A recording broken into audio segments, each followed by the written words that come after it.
right? So God understood that. These people left Egypt with trauma. They probably left Egypt with diseases because their diet was probably not that good. And maybe that's why he fed them manna for such a long time. Because he was trying to wipe certain things out of their bloodstream, and he was just trying to push this newness into them. There's a saying that goes like this: for you to change a bad habit, you need to replace it with a good one. And you have to be consistent with it, right? So, why can't God do that with his people? The Ten Commandments were pretty much good habits that God was trying to push on the Israelites to push away the slavery mentality or the trauma, probably some diseases, and clean out their bloodline. And that specific generation just couldn't enter the promised land because they were so enslaved.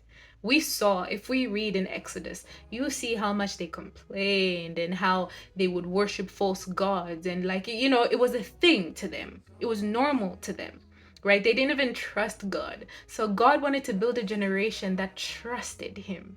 Pastor Stephanie Ike said something very important, and she said this: it takes one day to get Israel out of Egypt, but it takes 40 years to get Egypt out of Israel. That blew my mind. Egypt was engraved in the Israelites at that point. They started worshiping Egyptian gods. They had Egyptian traditions and customs and habits, and God had to take it out of them, and it took him 40 years. So maybe you're in a season that seems like it's just not going away.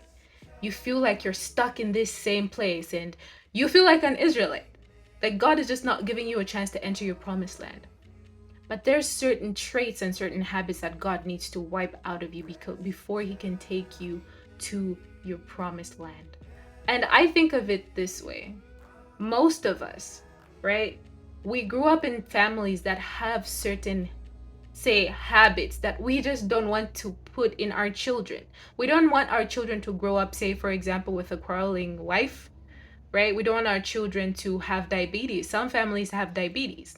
We don't want our children to have certain generational curses, like the curse of not being married or not having children or this and that, right? We don't want that for our children. And so we work hard to change those things. Some people grew up in homes where people are just angry, and you don't want that to be in your child. And God is helping you to get rid of that until you become different, until you change, until you have dealt with it from inside you. So God is doing a new thing in you. And Joyce Meyer always says,